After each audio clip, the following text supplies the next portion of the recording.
Welcome. I'm Eric Fleming, host of A Moment with Eric Fleming, the podcast of our time.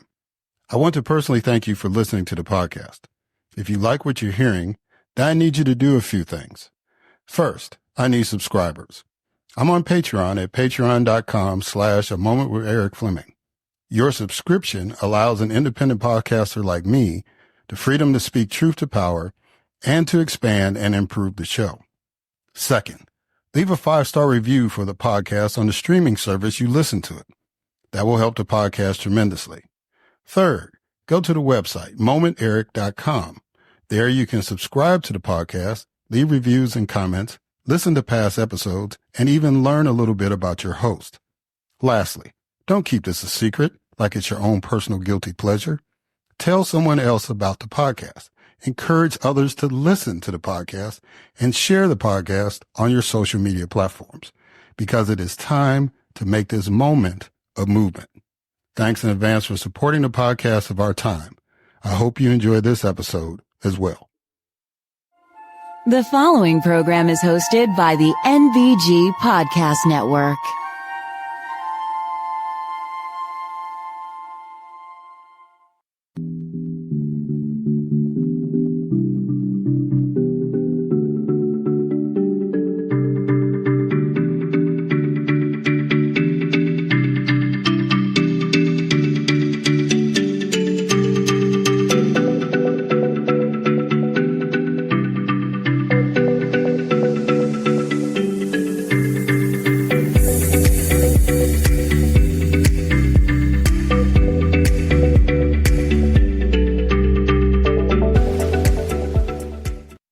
Hello, and welcome to another Moment with Eric Fleming. I am your host, Eric Fleming. And today, as this episode drops, is Inauguration Day. It is also the holiday that we celebrate the birthday of Dr. Martin Luther King Jr. And that's an interesting juxtaposition. Some of us were hoping that this would be a crowning achievement day, that the first Black woman would be president of the United States being sworn in, but instead it's Donald Trump. And so considering all that he has espoused and stands for, it's really, really interesting that he has to be sworn in on this federal holiday to commemorate a man who probably would have been protesting him if he was still alive. So there's that. And this is really the start of something that some of us were dreading, but now we're going to have to deal with it. And so the two guests I have today are, first of all, previous guests, people that have been on the show before, but they also kind of have their own unique perspective of how we go forward through this moment based on their disciplines and their experience. So I think that you will get something totally, totally valuable out of this discussion. And a lot of times for the audience, it may be reaffirming, but for those of you who are listening and maybe for the first time understanding certain viewpoints, I hope that this is enlightening to you. So without any further ado, let's go ahead and get this started. And as always, we start this show off with a moment of news with Grace G.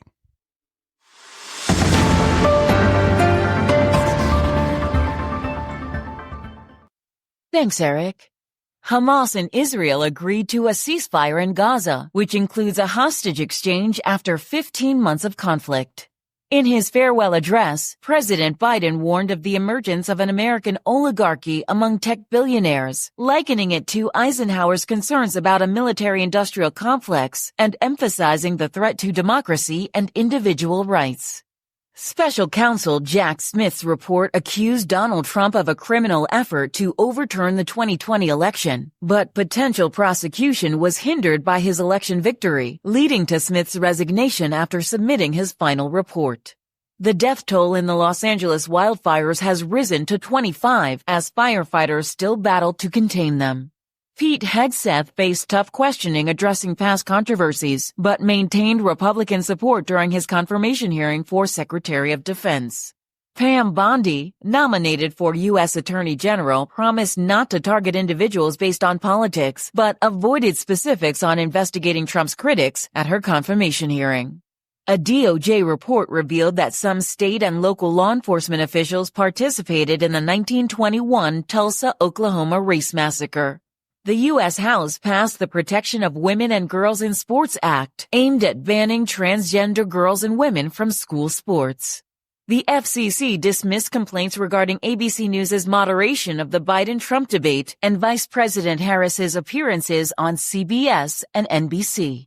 Elon Musk was sued by the SEC for failing to promptly disclose his significant stake in Twitter, which allowed him to buy shares at lower prices before prices surged after his disclosure. And U.S. job growth surged in December with non-farm payrolls increasing by 256,000 jobs and the unemployment rate dropping to 4.1%. I am Grace G., and this has been A Moment of News.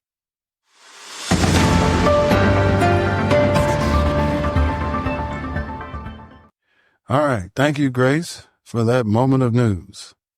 And now it is time for my first guest, Ianta Summers.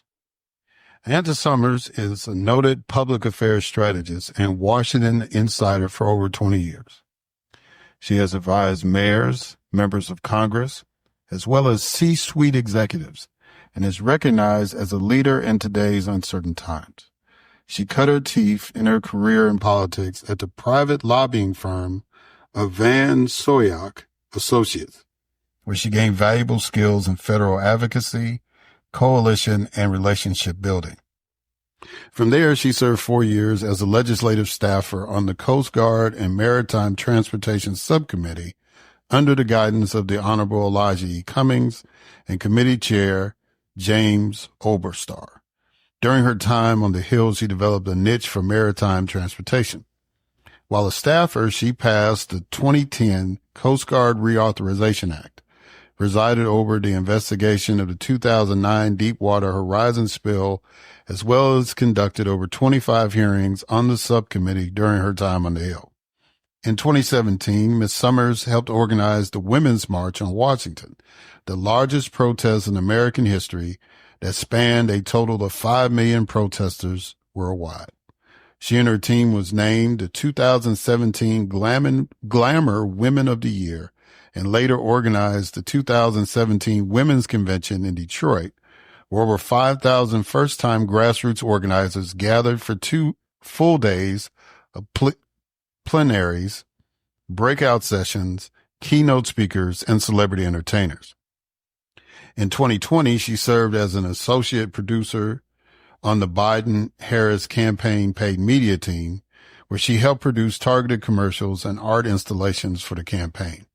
She has worked with leaders and activists in the civil rights community to develop key communication strategies, state and federal advocacy plans, and international coalition building.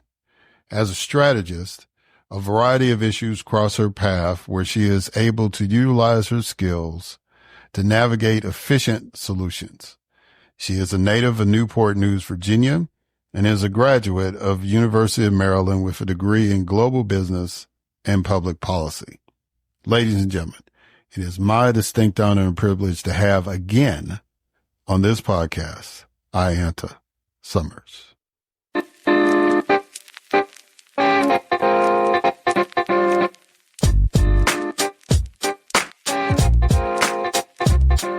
All right. Ianta Summers. How you doing, sister? You doing good? I'm better. I'm blessed. I'm here. Yeah. I know. We gonna try to make it. We're gonna try to make it. I'm glad that you agreed to come on because I definitely wanted to get your perspective based on your history, what you do as far as business, and then what you've done as far as an activist, as far as what we're approaching. Because when this podcast airs, it'll be Inauguration Day. Oh, okay, great. Yeah. So I definitely said, let me get this system on. So as normal, I'm gonna throw a quote at you and I'm gonna get your response. I am no longer accepting the things I cannot change. I am changing the things I cannot accept.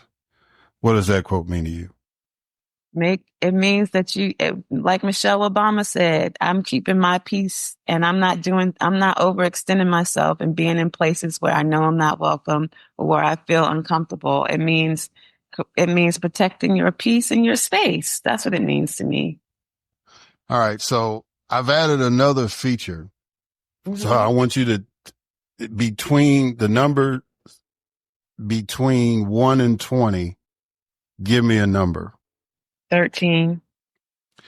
All right. So question number 13 is a feature. It's something I picked up in my meetup group. It's called Crossing Party Lines. And somebody put this out here and I said, yeah, this would be a good talking point or icebreaker. So question 13 is, do you think there is such a thing as unbiased news or media, and why?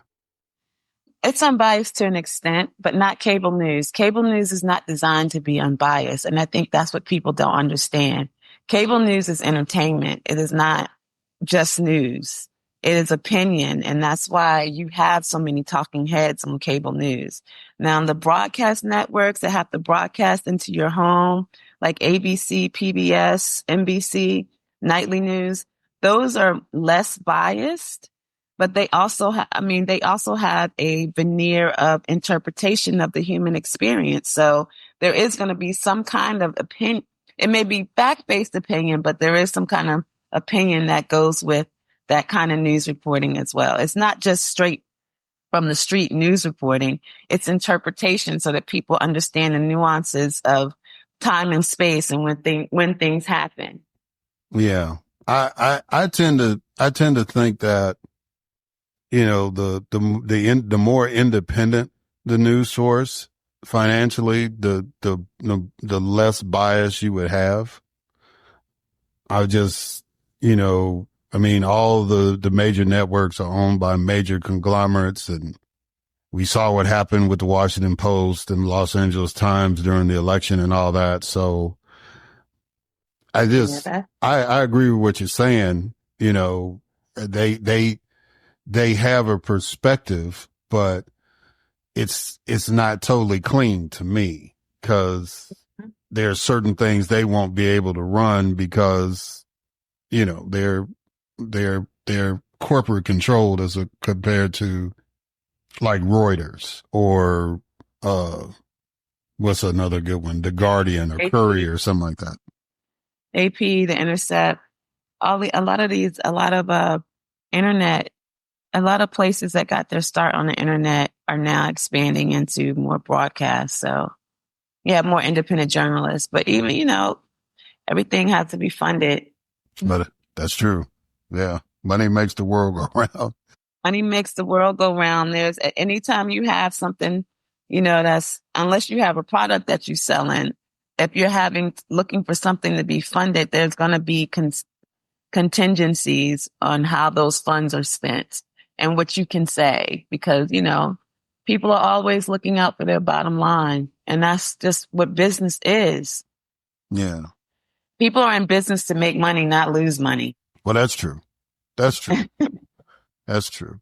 And, you know, contrary to popular belief, you know, most people in the United States want people not only they want to make money, but they don't want to stop people from making money. I think the biggest concern we have is how much is enough. I think our capitalistic society lacks discipline as far as what we need and all that. If you just happen to make $400 billion, okay. But it's like, I expect you to do more with that wealth than just hoard it, because you can't ever spend all of that in your lifetime. You can't even spend $1 billion in your lifetime, and you've got 400 times that. But anyway, I digress. Let me get back to you. In May of 2023, you wrote, Our democracy came razor thin to anarchy. The actions and speech of 45 that day were reckless and unacceptable for a functioning democracy. He must be held accountable and punished for his failure to act and protect the people of this country. What are your feelings now, considering that he was not held accountable and, in fact, reelected? How do I feel about Trump? Yeah. 47? Yeah. I think that people get what they're gonna find out. They wanted this. Well, here's the thing. Trump, in my opinion, didn't win. Democrats lost because so many people stayed home. And that's a failure of the Democratic messaging. That's a failure of foreign policy. Trump, I believe, is not going to be able to carry out most of the things that he wants to do. He's going to cause a lot of chaos because he's going to constantly be in the media. He will be on his shoebox every day to distract us, and the media is going to, make a news story of every little thing that he says that goes against traditional norms. So I expect him to cause a lot of chaos, but I don't expect a lot of things to be passed in the House because of his razor thin margins. And I also think that with Trump already saying that he's not going to do anything to help people with the cost of living. Like, we're not going to go back. Eggs are not going back down to $2. Gas is not going to go back down. Inflation is not going back down. It's going to go back up. And because he wants to implement tariffs, I think his base is eventually going to turn on him because they look at him as some economic genius and someone who is going to put more money in their pockets. And most people don't understand how that money gets to your pockets and what it has to go through to get to your pocket. So the policies that he will implement will be hurtful to most Americans. And I think that eventually, he has 2 years to get anything that he wants to get done, because by the midterms in 2026, he has 3 seats in the House. What is it? No, 5 seats in the House. And a lot of the electeds are very vulnerable. So I do see some relief coming in 2 years, but the next 2 years is just going to be very chaotic, extremely chaotic. And the fact that Trump is so successful because he has such a rabid base that will attack people. We've seen that. He threatens people. He threatened Mark Zuckerberg with jail. So that's why he's rolling back all this DEI stuff. He threatens people to be locked up. He's a very corrupt leader. He's not a leader. He's like a carnival barker to me. And people are following his chaos because they believe that, oh, he's a successful man. Whatever he's doing, it must be right, when we know that what he's doing is detrimental to everybody who's not a billionaire. And people haven't seemed to catch on to that. So you said that the Democratic messaging or lack of messaging was the problem.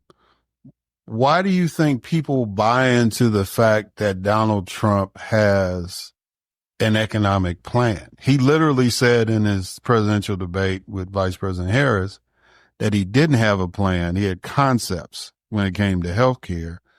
Why? And he didn't even recognize a box of Cheerios when he was trying to, talk about economics, right? And it's that on the table. Why do you think his messaging convinces people the opposite, that he does have plans? Because Trump is a marketing genius. He knows how to piggyback off of the work of Democrats and make it seem like he's projecting a strong economy. He doesn't have a concept of a plan because the plan is already in place. The economy is doing well. The stock market is doing great. So if he just continues with those policies, we're going to do great. And those are just like he did in his first term. He had 8 years of economic growth. Now he's going to inherit 4 years of economic growth from a pandemic. So all he has to do is simply continue that. And what he's going to do is he's going to have his people either fleece the Treasury Department with these tax cuts, and then he's going to have his people, his investigators go in and investigate and try to relitigate 2020 to see where he won at when it was his administration that said he lost. So Trump is just going to continue the economic policies that got us to where we are, take credit for it, And then he's just going to cause chaos and do whatever is expedient for this non-global, Trump is not a globalist. So he's doing everything that he can against being a globalist. And that's why he's so close to Putin. That's why he likes estrogen. That's why he likes all of these right-wing people who are against globalism, because they think that, their idea and their ideologies are what should be at the forefront, because they have this idea that they created everything and everybody else is just eating at the trough because of them, when we know that's not correct. So, I don't think that Trump is going to be able to do the things that he thinks that he wants to do, and his base is going to turn on him. That's my prediction. 8 years ago, you played a major role in organizing the Women's March to protest the election of President Trump. Have you been involved in any similar action after this year's election? And if not, why not? No, I'm not involved in any marches this year because we told people, we begged people to come out. I really believe that this election was not won by Donald Trump, but was lost by the Democrats. And I feel like that, I've already put in the work, and America chose who they wanted to have. So I'm going to let America find out what they got.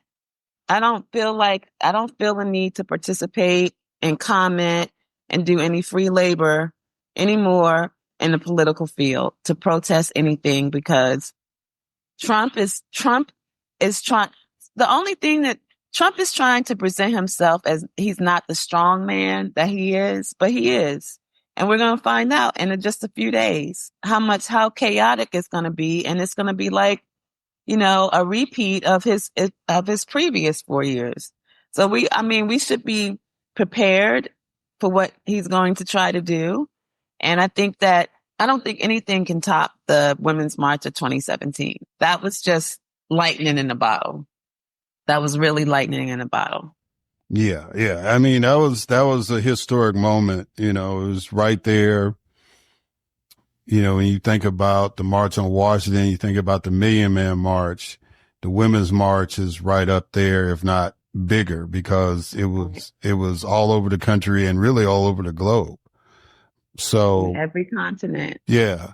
So, I mean, you can't top that, but I guess I guess there was a result where Trump didn't get reelected, but at that time, but then 4 years after that, he's back. And yeah, so I don't know if the energy is there. I've heard some people saying that they were going to have something the day before, but it's not really resonating in my network as far as people predict. And another big reason why I'm not participating is because of the way that, my relationship with the Women's March ended, quite frankly, and how they treated the people who were there first. They deliberately pushed us out. Deliberately. It was just hard to keep that whole organization together. And the people that are there now, they don't even talk to the people who founded it. So there's no way I would be participating. Like, they come to DC quite often. Some of the same people that were there 4 years. One woman that was there 4 years ago is still there. She's the black face of the Women's March. And there's no reaching out to me. There's no, let's talk about this or anything. So I don't deal with the Women's March at all. Yeah, I got you. So that leads me to this question. Many black women have publicly said that they were checking out and focusing on self-care after the election. What have you done, or what are you doing to achieve some sort of peace for yourself?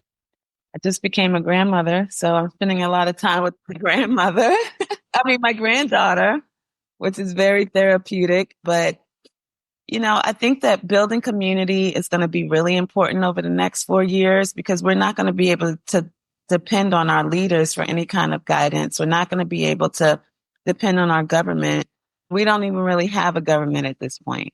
And it's like the people that we've seen in position, they've been very disappointing. So it's going to be important for us to build community off of social media, build community with through other lanes and other avenues, because we're seeing such a huge shift in how we organize and how we are able to communicate that we have to find other avenues to be able to keep our communities safe and keep our communities engaged, and also because most of the 92% know that we got to vote. But as far as being an advocate and being in the streets, I don't think that that's having an opinion about what Trump is doing, having discussions and conversation. I don't think that that's going to be something that's high on the list of most Black women who voted in this election. We're more interested in building community around each other and making sure that we are working and taking care of our families. Because that's what the struggle is going to be. It's going to be a struggle for us to stay afloat. And it's going to be more important that we focus on our well-being than politics at this point, because we're going to see the same things that we saw 4 years ago, the same outrage. Trump is going to be outrageous every chance he gets. And I just don't think it's worth the energy, because he's a lot of bluster, a lot of hot air. And it's just not worth the energy to get worked up at the nonsense and chaos that he's going to cause. Because he definitely has a strategy, and his strategy worked. His strategy was to pick off Black people so that he could win. And he did that. So he has people in and in Black community that rock with him. And it's like, it's no need in talking to these people, because you can't change their minds. They believe everything, that he is the only person that is smart enough or savvy enough or witty enough to figure things out. So we're going to let them have it, let them do their thing. Meanwhile, we'll be building community offline somewhere else. So over the last couple of years, the term intersectionality has become more prevalent in the discussion of activism. As someone who has had to live an intersectional life as a Black woman in America, how much work needs to be done towards Americans understanding intersectionality and its importance? Well, I think that after the last election results, the term intersectionality does not have as much of the bite that it used to have. It's not very much accepted in circles, where Black women are having conversations, because we understand that no one is looking out for us but us. There's no other demographic that's going to embrace our struggles and listen to us. And that's another reason why Black women are saying we're sitting this out, because we've been telling y'all for how many years? 400 years what white supremacy is. And it's like, you don't believe us. It seems like people are okay with casual racism, and they don't understand how much Black women feel that and go through that and are affected by that. And that's why we're always saying, we're always warning people what the problems of racism are. And it's like people don't believe us. They really don't believe us. Other demographics don't believe us. So now it's their turn to find out. That's how I feel. That's really how I feel. I understand exactly what you're saying as far as allyship goes. But you until you go to another realm, you are a Black woman in America. So even if you're not part of a quote unquote movement, you still are a Black woman. And so so I guess you answered the question as far as getting Americans to understand. I guess my follow-up is what needs to be done to try to strengthen the 92%? What needs to be done to... Actions need to be taken. Other demographics need to listen to the framework that Black women have set up and examples that Black women in leadership have set up, and follow that. I feel like when Black people are free and Palestinians are free, the whole world will be free.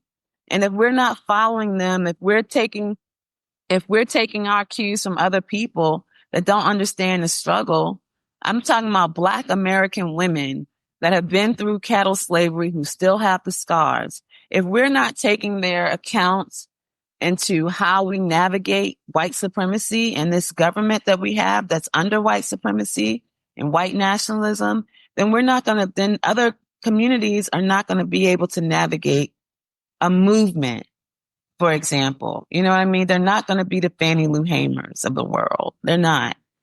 They're not going to be the Sojourner Truths of the world, because they're not understanding where this opposition comes from.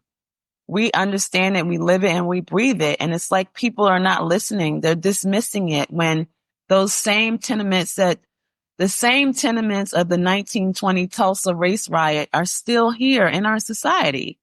And if you're not listening to us and how you navigate that and how you combat it, then what's the point of us still being intersectional? I don't think that there's a need we need to save our own communities, because other communities are not going to back us up when we're the ones that paved the way. It's as if people don't realize that Black Americans paved the way for everything in this country. The reason why we have immigration is because Black Americans and the Civil Rights Act. The reason why women can vote, you know what I'm saying? The reason why we make a difference in our homes is because of Black women. And we just don't get the credit. We're still vilified in public. We're still called baby mamas and all this nonsense. We're not acknowledged as the intelligent beings that we are. And that's real old, and people are tired of it.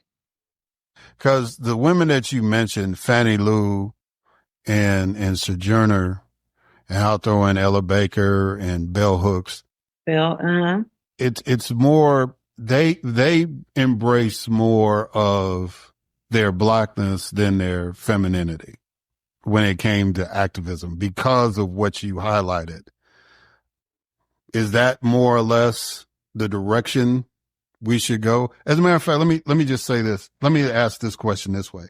Over the next 4 years, what would you like to see Black people do to strengthen their political position and increase their political voice? I would like to see what the only thing that would work for Black people is that we organize massive boycotts. That's what, if anything is going to work, it's not going to be protesting. It's going to be boycotts. And if we're not using our dollars to send a political message, we're not going to be effective in this billionaire class of governance. So let me ask you this, because that's been one of the tools that we've kind of abandoned, because we are so intertwined with the economy, right? Walmart, for example. Walmart has decided, well, we're not going to do DEI no more. Costco says, yeah, we're going to keep this going. But there's more Walmarts than there are Costcos. How can, in a pragmatic sense, how can we effectively boycott anything when we've become so dependent on these companies to do our basic stuff? Everybody gets packages from Amazon. Everybody. I stopped using Amazon. So you use strictly, I mean, how do you? I go to the store and get the stuff that I need. It's going to take planning. It's going to take research. It's going to take leadership. It's not going to be easy, but we have to do it. You think the Montgomery bus boycotts were easy? They weren't. But people have to draw a line in the sand and decide what are they standing for. And it's a lot of people that won't do that, unfortunately. It's only a few that will. And that's why we are so ineffective. So what would be people were willing to make that sacrifice in 1955. In Mississippi, I want to say it was in 72, and I might be wrong on the year or whatever, but the citizens of Port Gibson, Mississippi, the Black citizens decided they wanted to do like a 1 week boycott. And the way that they did it was that they didn't say, we're not going shopping. What they did was they somehow found through enough banks to get $2 bills. And all they used was $2 bills during that time period to purchase anything. And it sent a message to the city of Port Gibson that it's like, this is the economic impact of black people in Port Gibson. And they're showing us because they're only using $2 bills.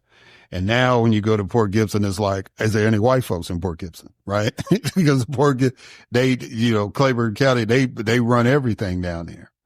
And they're doing well because, some things happened, like they built that nuclear plant down there and everything else. So their economic situation has gotten better, even with the black leadership.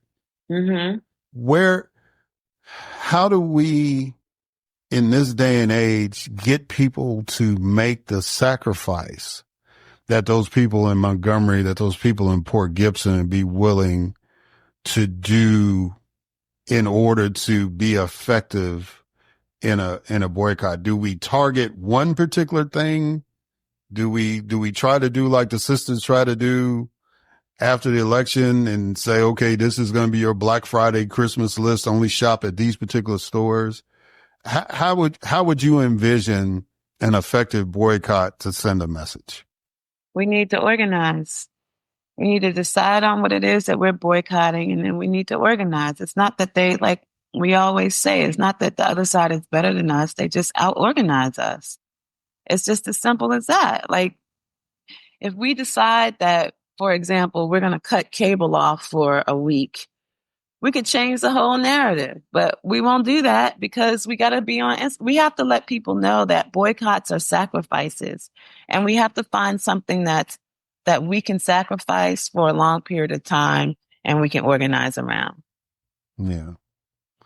Yeah. It was easy for people to, I can't remember, I guess it was 2020 when everybody posted like something black, a black image, just a blank black image on our screens to send a message about how we felt with George Floyd.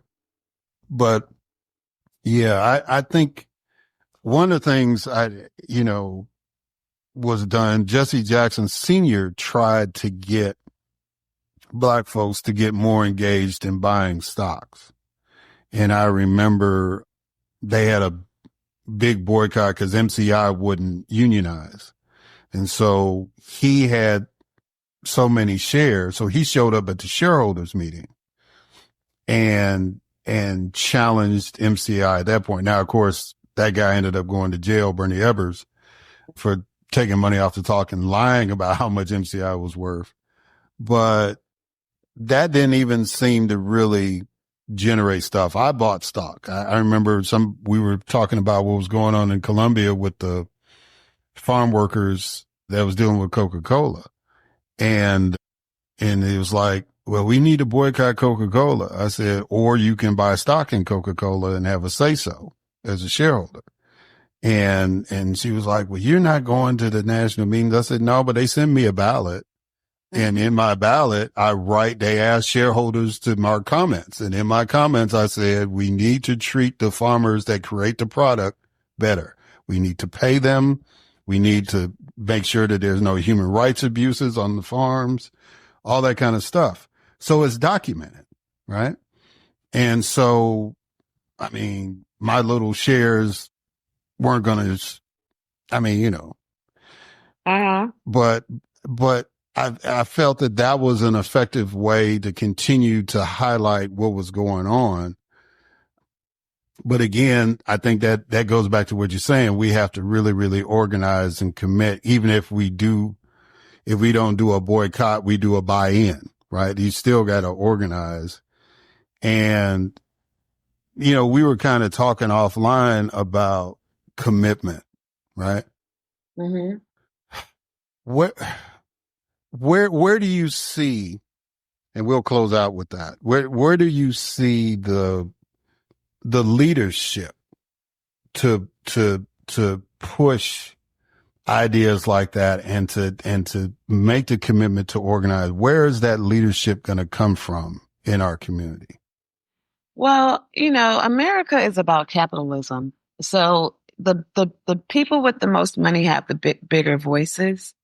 But in our communities, those bigger voices are tied to a whole bunch of other things that, and, I'm talking about like I don't like to just say Jay-Z, but for example, he's a billionaire. I'm talking about the billionaire class in our communities. It's going to take some leadership from them. It really is going to take some leadership from them and being able to talk amongst the big boys, because if our community isn't organized, if we're not looking out for each other, we won't have one. And I think the goal in America is to make sure that Black people are not progressing. And America's doing a very good job at that. They're doing a very good job at that. And I think that we need to be more focused on solutions and community. We have to be more focused on solutions and community, and people have to listen to each other. We have oftentimes in organizing, we want perfection. We don't want to cause harm, and we want to make sure that all of our systems are centering the most vulnerable amongst us. But sometimes we're going to need to take bold action. And bold action is going to have to come from people who have the power to do that. Yeah. All right. Well, Sister Summers, as always, it's good talking to you in this format and offline as well. You have a business. How can people reach out to you to solicit your services and to reach out to you just to do what you're doing now, be a guest, or just to reach out to you? How can people do that? You can follow me on social media. Well, yeah, social media. Ianta_Summers on Instagram. You can follow me at Summers Public Affairs on Instagram. You can also reach me through my website, summerspublicaffairs.com. And you can email me at Ianta, IANTA, at summerspublicaffairs.com. Well, I have to admit, I'm a little jealous because you are something that I don't know I'll be. My child has not made the commitment to be a parent, so I don't know if I'll ever be a grandparent, but I'm more envious of the grandchild because that grandchild's got somebody that's really, really special. And thank you. And they're going to have a lot of fun with you as a grandparent. I believe so. But also too, I just want to say this publicly. I think that you are a light that needs to be illuminated more. I think that you have a very, very powerful voice in this community. And I hope that you being on this podcast helps you elevate that voice. But I think you really need to be your resource that needs to be utilized much more than it is. And so I'm hoping that 2025 is that year that people catch on to that. I hope that everything that you want positive to happen happens to you. And I really appreciate the fact that you trust me enough to come on and talk about these things on the podcast. So thank you for coming on. I appreciate it. My pleasure. I hope that we can stay in touch. Thank you so much for your kind words. All right. All right, guys. And we're going to catch y'all on the other side.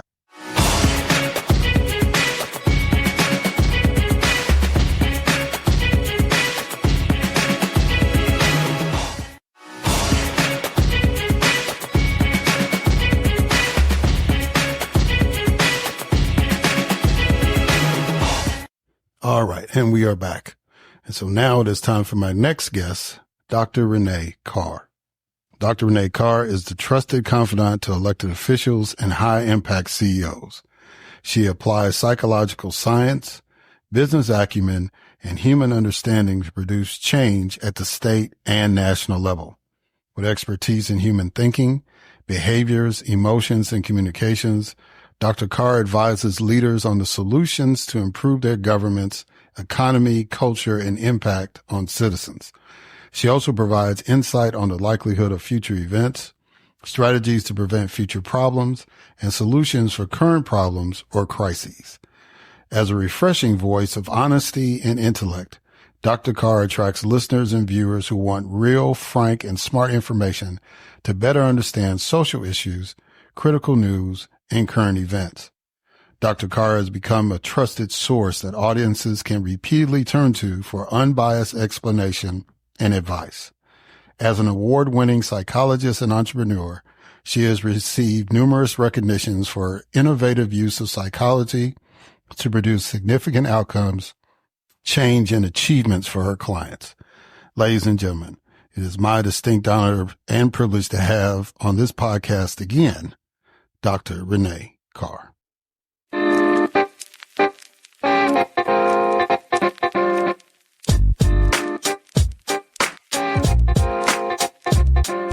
All right. Dr. Reneé Carr, the problem solver. How you doing, ma'am? I'm fine. Happy New Year. Happy New Year to you too. It's good to hear you. Glad that you could come back on the program. And this is going to be interesting because the day that this episode drops, it's going to be Inauguration Day. And so one of the things, because you have a unique practice where you're a psychologist, but you also do political consulting. And that's always been fascinating with me as far as you're concerned. And as I told you before, I wish I had known you when I was elected. Probably could have got me through a lot of things. But what I want to do is do like we normally do and start off with a quote. And so this is your quote. Compromise where you can, where you can't, don't. Even if everyone is telling you that something wrong is something right. I didn't mean your quote like you said it. I was just saying this is the quote. I was like thinking I would say that, but I don't remember saying that. All right. Do you want me to state it again? No. So you want me to do what? Respond to it? Yes, ma'am. I think that being able to have integrity in what you say and what you do is very essential, especially in politics, when the lives and livelihoods of individuals are resting on you just doing what you say you're going to do, and transparency. So I do agree, do what you believe to be right, even if everyone else says it's wrong, because what everyone else is saying is wrong may mean that it's wrong because it won't benefit them or their agenda. Yeah. Yeah. And that seems like a pretty simple concept, but in this day and age, that's not necessarily what's going on. But, and I was listening to your last episode, and that was very fascinating about the personalities that connect with submitting to somebody. The psychology of submission. Oh, thank you. Yeah. So I said that quote kind of goes along with what you were talking about in your last episode. So this new feature I've added, and I got the idea. I'm in this thing called Meetup. Okay. I don't know if you've heard of that, but it's I've heard of those. Yeah. So there's a group called Crossing Party Lines. And so they threw out like this questionnaire as sort of an icebreaker for folks if they want to get into political discussions without starting a fight. So I said, I think I'll throw that on my guests and see how they respond to it. So what I need you to do is give me a number between 1 and 20. 17. Okay. So this is your question. What's something about people who see the world differently than you that you've come to appreciate? Well, I don't know if that would be a fair question because I'm a psychologist. So I would believe that their perception of the world, the cognitive triad, self, others, in the future, is based off of their experiences and external behaviors and maybe past trauma or their mental resilience. So I appreciate a lot of things with almost everybody. So I don't think that was a good question for me because I don't know if I can't really separate myself from being a psychologist. Yeah, and that's interesting because, I know that you're trained to really, really listen and to hone in and to be accepting. But, have you have you had a situation where it's like, oh no, I can't deal with that? And how did you navigate around that? Okay, so let me piggyback on what you just said, and then I'll think of think of a situation. Yes, I am a psychologist by training, but individual personalities and purposes, who they are is what attracts them to their professions. So yes, I am a psychologist by training, or have a license and the title, but it was always my personality. Even when I was younger, people would always say, "Oh, you were always asking me, well, how do you feel and what's wrong?" So that was always who I was. But what I could say, maybe as far as the recent election, with me just being Reneé and not Dr. Carr, it has been very intolerable to see people, media, news insist that it was the price of eggs of why Kamala did not win the election, instead of just being honest and saying it was about racism and sexism. And that part is really blows my mind, the level of how people don't want to see what has become so glaringly obvious. Yeah. So I was going to ask you, let me jump to this question then, since you said that, because I want to talk to you about America's racial backlash.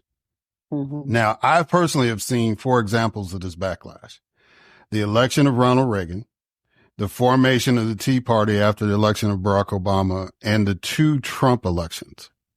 So I have 2 questions. 1, is this backlash psychological? And 2, can anything be done to overcome it? The background is psychological when you think about the reason of why people have biases in their thinking, which is what causes racism, along with learned behavior. But then you also have external variables that influence behavior, that maintain racist behaviors and systems of racism, meaning that if I can show that the less black or the less brown and the more white I am, then I can receive more benefits. So then I am reinforced to have racist-based thinking or encouragement because I'm rewarded for being different. And then that then gives me a mindset of, well, then this is right. And anything that goes against me not having preferential treatment or societal privilege does mean that it's an injustice to me. And so I think that I think it is a racial backlash because of the thought process that go into creating and maintaining racism, and also the systems that allow it to continue. And I think the only thing that will change it are individuals, as you said, you listened to the all the King's Men episode from yesterday. What would actually change it is for people to just be willing to be honest, even if it means they are going to lose a preferential treatment. And because of a lack mindset, of a supremacy mindset, which only comes from a lack mindset, by the way, I think if people were to have more of an abundance mindset and a community mindset rather than an individualistic society like we have in America, then that would be the first thing that we could help to eradicate these thinkings or to avoid a racial backlash. But then it would also have to then, before that, acknowledge and not minimize that there is a racist and racial influence on how our country is today and how people have benefited today, even if it was 100 years ago when their last ancestor was a part of the slave trade or enslavement or oppression of other individuals. So first, you have to acknowledge it without apologizing. Just acknowledge that the truth is the truth, and then recognize how you can look at the forensics of it and see how one individual, one family, one community, or one race has predictably become more influential or become more economically stable because of the oppression of others, and then recognize that others have been in poverty because of that same situation. So then if you recognize the truth of what has actually happened, and then you can then do a, military after action review. And then how can we now fix it now that we know what happened and where the injustices and inequities have occurred? And then we can more accurately identify and then correct them. But right now, many people are benefiting so much that they don't want to acknowledge the historical truth and the present consequences. Yeah. And, it's so fascinating to me. When I was elected and, it's been like 25 odd years ago now.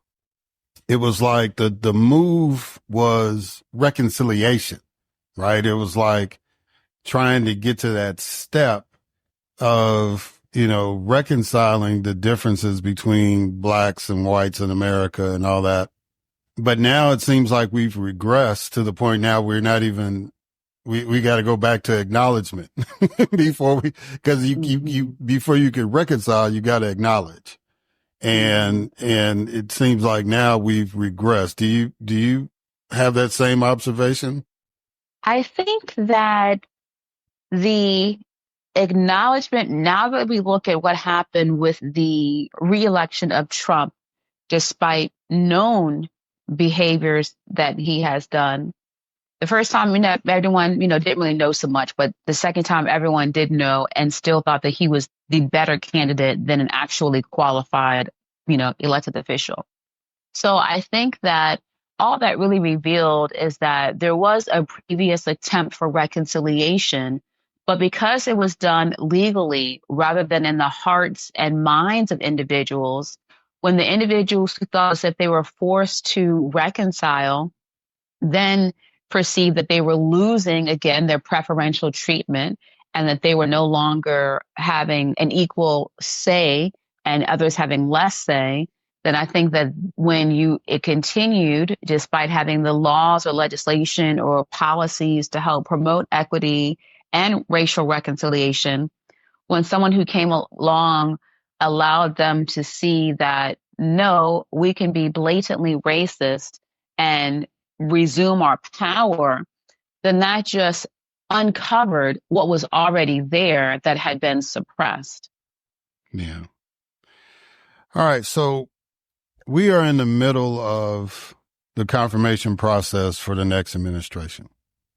On a recent, I guess, bonus episode of your podcast, Politics and Psychology, you talked about confirmation bias and how it is currently being applied in these hearings. Explain to the listeners what that is and how detrimental it could be to the political process. So confirmation bias is a psychological term that explains behavior in decision-making for humans, meaning that if I already have a desired outcome that I want to prove, I will only selectively look for and receive or accept information that proves or confirms what I'm already biased to wanting to have or wanting to prove. And also, I'm also going to be biased by excluding information that will go against the desired outcome that I want. And so with the confirmation hearings, you're seeing confirmation bias because individuals in Congress are only looking for information to say that they had a win or could highlight a positive while excluding the very glaring points of lack of competence and lack of character and lack of qualifications. And they're doing that to then just justify, I can vote for the person because I found out how many push-ups they could do. Or we've all had affairs, so that means we shouldn't worry about character. Or this is the Secretary of Defense, and you don't really have to be in the military, or you don't have to have any real background to do that. And so by you minimizing or excluding facts, that's the same thing as you being biased in your confirmation of what you already want, which is you already just want to confirm whoever you want to confirm for whatever your other agenda is. Yeah, because if you try to simplify it like that, the U.S. Constitution says that to be on the Supreme Court, all you have to be is a citizen. But, it would, just common sense would say it'd probably be good to have somebody that has a concept of the law and at least constitutional law, if nothing else, right? And it's also ironic and contradictory because then you also then can't say, well, if the person is a vice president of the United States, that she is automatically viewed as a DEI hire. So if you truly believe that there are no real qualifications other than being a U.S. citizen, to be on the Supreme Court or the Secretary of Defense, then why is it that only qualifications apply when it would exclude other individuals for having the opportunity that you desperately want? Yeah, I couldn't agree more with that because, what my concern always has been, if I had a chance to be in the Senate, my concern is that I want people to be able to look the President of the United States in the eye and say, no. It's like if the president wants to do something and you're the Secretary of Defense or the Secretary of Homeland Security or whatever, I want you to be able to look at the president and say, no, Mr. President, we can't do that or we shouldn't do that. And here's why. What I'm looking at as far as the qualifications with the people that have been appointed this time, because the first term he had people that said no and he didn't like that. So now he's getting sycophants, for lack of a better term. And, that's the most disqualifying thing to me out of all of that, because, when they asked Hegseth if he would allow the National Guard or the U.S. military to shoot at protesters, and he couldn't give a definitive answer to that. That should have been a non-starter for not only Democrats, but Republicans as well. But yeah. I agree. Yeah. So, but you also have to think about when you have a decision, it's what are your end goals or your end game. And so for Trump, his end game is ultimate power. And, as he even said, having people who follow him as they did Hitler. So for him, you don't really need to be intelligent or have character or qualifications or even education, because that's what he cares about less. And he cares more about who can I manipulate, putting these positions who have at least a first grade education. But more importantly, they're so desperate for being, in a winning position that they'll do what I say. So that's part of selection bias. So if he truly had competent people in place, there would be an easier confirmation process. But he didn't really choose competent people. He chose individuals from whom he could benefit and control. Yeah. So if I use the catchphrase, desperation leads to despotism, would I be off the mark saying that? No, I don't think you'd be off the mark. But I think with Trump, it's more of a narcissistic rage, less desperation, but a narcissistic rage because he, through narcissism believes that he was not lost, but that the election was stolen. And so because that insulted his ego, then he is now going to just do whatever he needs to do to enact his rage and regain power and in his own mind compensate for what he feels was a loss or an injustice enacted against him. Yeah. I was thinking more of people rather than the individual, right? The desperation of people leads to despotism because people are, like you mentioned before, they lack something and they feel that in order to gain something, they need to attach to something or somebody like a Donald Trump. Yes, I agree. Yes, definitely.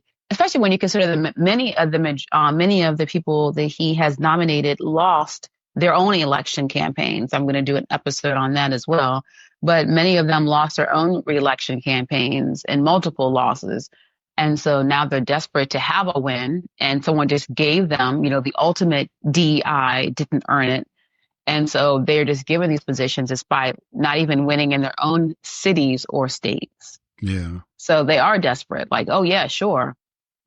Yeah. And in the case of, like Rubio, he wanted to be president. Kristi Noem, she wanted to be vice president. So this was her consolation prize. Yeah, I feel you on that. There are many African Americans who are disillusioned with the political process, some before the election and a few more after. What advice would you give them to help navigate that disillusionment? Well, I would say it is hurtful to think that we were making progress. It's hurtful to see the truth. But now that you see the truth, when someone shows you who they truly are, when the country shows you who we really are, then respond from a place of knowledge rather than depression, meaning that, okay, well, now that I see that any progress that will be made for my race will have to come from me, and me not looking to a president, not even a Black president, but me looking to how can I and my community educate ourselves, equip and economically empower ourselves so that we do have more power, and we can start with making smaller changes, whether it's just teaching our own children about real history that has not been whitewashed, whether it's collectively organizing to support the election of sheriffs in our own country or in our own state so that we can have, or in our own, county, so that we can have more legal protection among the police. So start with what you can do and empower yourself to not rely on someone else to do something for you, when right now we can see that so much is being done to take away from you. So I'm gonna ask you a political philosophical question. So one of the great debates in American history was Booker T. Washington versus W.B. Du Bois. Booker T. Washington felt that we needed to build our own institutions, our own communities, our own schools, everything. And as long as we were allowed to coexist, everything would be okay. And W.B. Du Bois was of the notion that we always needed to have the right to integrate if we chose to. And we shouldn't be denied the opportunities to go to white schools or to patronize white businesses or live in communities that weren't just Black communities. Do you feel that, which one do you think we're heading toward now? Do you think that we're leaning more toward what Booker T wanted, or are we still on the pathway to achieve what Du Bois wanted? I would say more of Du Bois, only because there are so many successful Black people who are already in industries, in positions, in communities that are not all Black. And so I don't think that the solution would be to just stick to ourselves, because that also would then imply that all white people are bad and don't care about equity or equality. So I wouldn't say that. But also you have to think about, when it comes to systemic racism, that if you had an all Black community, an all Black college, if you had Black Wall Street, then the individuals who are threatened by that, who don't want you to also have power and wealth, they have come in and just taken stuff. You can even burn down the buildings, burn down the communities. You can even look currently at University of Tennessee versus Tennessee State University, where they are distributing money that comes from the government to be distributed equally, and then unequally giving it more to the predominantly white institution, and withholding at significant levels, giving the Black school at least 33% less of what they are entitled to. So I think that just to say that you only can go in one area or just only be with Black people, the smartest move is to actually infiltrate and to make moves from the inside out. Yeah. And the altruistic side of me, Doc, wants to believe that we still are, pursuing the Du Bois strategy. And I would think that would be more comprehensive and healthy. But just listening to some of the discussion, and maybe X and social media is a bad place to listen to people. But there seems to be some strength at gathering in, and I guess it's no different than in the 60s when people were being challenged. Dr. King was making his moves and the civil rights movement was making their moves. But there was a loud segment that was like, nah, this ain't going to work, because these, and especially after Medgar and Martin and Malcolm were assassinated. There was this, we just need to protect ourselves and not worry about them because they don't care about us. And so that's the reason why I asked you that question, because, you're an intellectual and you're involved in the discussions.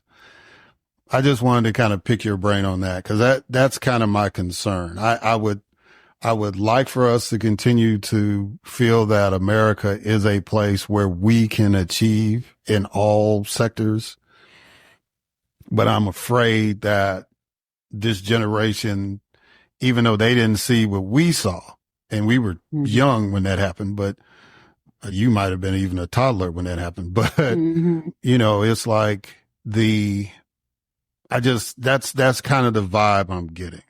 I agree. I think that's one of the reasons why there was so much depression after the election, because it wasn't so much that Kamala lost, or even if it would have been Biden who lost, it was the fact that there was such an overwhelming vote for someone who showed you that he lacked integrity or character, that he lacked qualifications, that he had no real intentions to help others, that he had blatant racism and sexism. But because the because of the majority, not the vast, but because he turned so many states red, then that disillusionment, was I guess shattered, because it's like, wait a minute, that many people voted for someone over someone who was more qualified than he was. And so I think that sometimes you do have to be shaken up to see what the truth is and say, okay, well, now that I see, then it may not be that everyone has to be Booker T or everyone has to be Du Bois, but maybe it could be a combination where you can integrate and infiltrate, go and do that and become your best and do what's best for who and what is best for you, your community, your race, or individuals who are like-minded and wanting a true and just America for all. And then for instances when individuals who only want white males to prevail, then focus on, okay, well, now we'll do on focusing on just our own, protecting ourselves and not worrying about asking or waiting for someone who really doesn't want anyone to succeed other than themselves, other than white males to succeed. Then let me not wait for them to change their mind, because there's no benefit to them giving up their power or preferential treatment. Yeah. All right. So let me close with this. And I always wish I could talk to you for a long, long time. Mm-hmm. What should be done? Because this is something that I dealt with when I was elected, and years later, I just think we totally dropped the ball, and now this problem has exacerbated. So my question to you is, what should be done from a policy standpoint to improve the treatment of mental health in America? I think that it should be some of the, wording has been changed to behavioral health, but usually your behavior first comes from your thoughts. So that would be mental health. So I think it would first have to be seen as an essential component of health rather than a bonus treatment. And so I think the policies could be that it is essential, and to include that, and to not have it attacked or piecemealed because you're trying to avoid other parts that are associated with mental health. And what I mean by that is there are recent legislative attempts to say that you can't they're going to remove medical school funding or health department funding if they include anything that focuses on race or gender, or even different police fields, or even states such as homelessness, or, a state of living such as homelessness. And so if you try to exclude that police are more likely to have an unconscious bias that Black men are intimidating and therefore more likely to shoot them, if you are less likely to understand that people are often homeless or unhoused because they have PTSD, or that a Black female will have even higher breast density than a white female, if you try to eliminate all factors because you're trying so desperately to say that we don't want any preferential treatment given to anyone other than white males, then that includes you limiting what true components of mental health is or are. Mental health encompasses everything. If you're going to have a good day, a bad day, how you respond to someone, your relationship choices. And if you have underlying self-esteem issues, depression, trauma, or just having passed down generational, conditions for your health, meaning more predisposed to schizophrenia, even more predisposed to having an addiction, then if you kind of just take, if you're just being so, as you said, desperate to not have any racial equity or equality, then that's where mental health is being attacked and suffering across all of the policies. So, of course, I think it's essential to have it. But because people are trying to say that it doesn't really apply, then it's an uneducated approach that's actually making us more unhealthy. You also have to think about one reason. Let me know if I'm talking too long also, Eric. No, you're doing good. Okay. And I also have to think about one reason why some individuals don't want to focus on the real consequences of mental health is because in Congress, it may tie to their donors or their PACs. So you can't say that we really want to focus on the reason why young white males are more likely to engage in mass shootings. It's a mental health issue, in addition to them having easier access to guns over a Black male. And so they don't want to address the associated variables that come along with mental health because it would go against their own position or their own wealth or their self-preservation. So a lot of reasons why mental health is being overlooked is because individuals they find ways that it will negatively impact them in their career. Yeah, well, one of your other skills other than listening is mind reading, because I sure was going to ask you that follow up about, the mental health and related to the mass shootings, because, just my experience, it was like you would cut the state budget for mental health every year, but then you wanted to ease the restrictions on keeping records of ammunition and where people could carry guns and all that kind of stuff, and not see the correlation of how bad that was going to be. So, yeah, no, because they don't want to see it. They want to like, well, no, we want to improve mental health, but we don't want to include or be accountable for how we are perpetrating unhealthy mental states. Exactly. Yeah. So that was perfect. So look, how can people listen to the podcast? How can people get in touch with you? I didn't mean perpetrating. I meant perpetuating. Just as a nerd, I want to make sure I'm speaking clearly. That's okay. Perpetuating, sorry. Perpetrating might have fit well too. But how can people get in touch with you and stay up to date with what you're doing? Well, definitely you can follow me on Instagram at Dr. Reneé Carr and at Politics and Psychology, as well as on Blue Sky and Facebook and LinkedIn. And the website is www.drreneecarr.com. So it's DRRENEECARR.com. Yeah. And, again, well, people keep asking me if I'm going to run for anything ever again in life. And I keep telling them, that was 25 years ago. And so, probably not going to do that. But if I do decide, you're going to be on that list that I'm going to call and talk to, because I'm going to need somebody like you on my team. Definitely. It would be an honor. Well, it's been an honor to have you on the podcast again, Doctor. I enjoy listening to you. You break stuff down really, really easy for people to digest.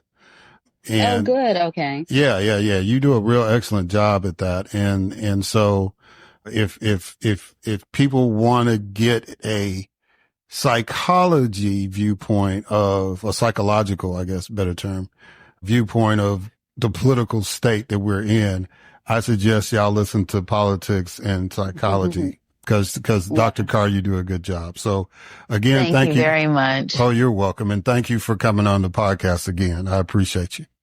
Thank you. I'll talk to you next time. All right, guys. And we'll catch y'all on the other side.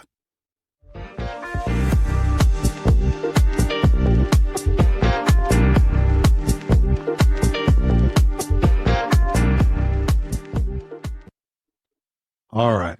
And we are back. So Let me thank Ianta Summers and Dr. Reneé Carr for, again, gracing us with their presence, rather, on the podcast.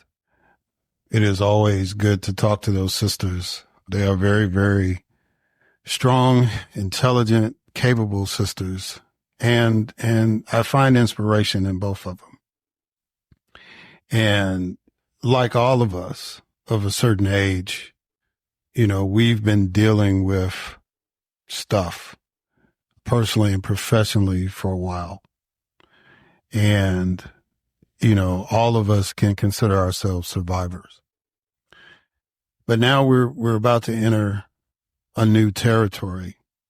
And I thank them for offering their insights and how to navigate it and what they would like to see happen during this period. All I want to add to that is what I've been telling people is just to stay focused and engaged. As you watch the confirmation hearings, it is pretty apparent that we don't have leaders. We have followers. And they've been elected or appointed in leadership positions, but these are not the men and the women that would stand in the breach or bridge the gap if needed. And it's a shame because some of them have qualifications that would indicate. Some of them don't have any qualifications at all other than Donald Trump likes them, right? But the reality is that we don't have leaders. So in a moment where leadership is lacking, it's time for us to step up. So I'm not going to hold y'all long with this. I just want to continue to stress the fact that even more so now we have to be focused and engaged because now we see, if you've been following the hearings, you see what we're dealing with. You got somebody who is about to be Attorney General and she claims she never heard any quotes from people that she's going to be working with in the public sphere at all. Yeah, I'm not buying that. I'm not buying these confessions of faith and not confession of the sin, right? And as much as I'm really embarrassed by the senators who beat somebody that had been in office for a long time, and your debut is you're going to ask a man how many push-ups he's done. Really? That's where we're going with that. That's the first impression you want to give to the American people, that you're concerned about how many push-ups a human being has done. That's why I say and I say this with every fiber in my being, we don't have leaders. And we need them. But until the leadership emerges, it's time for us to do work. So I'm asking y'all to stay focused, stay engaged, keep listening to the podcast, keep supporting people who are doing the work in the communities. And together we're going to get through it. All right, guys, as always, thank you for listening. And until next time.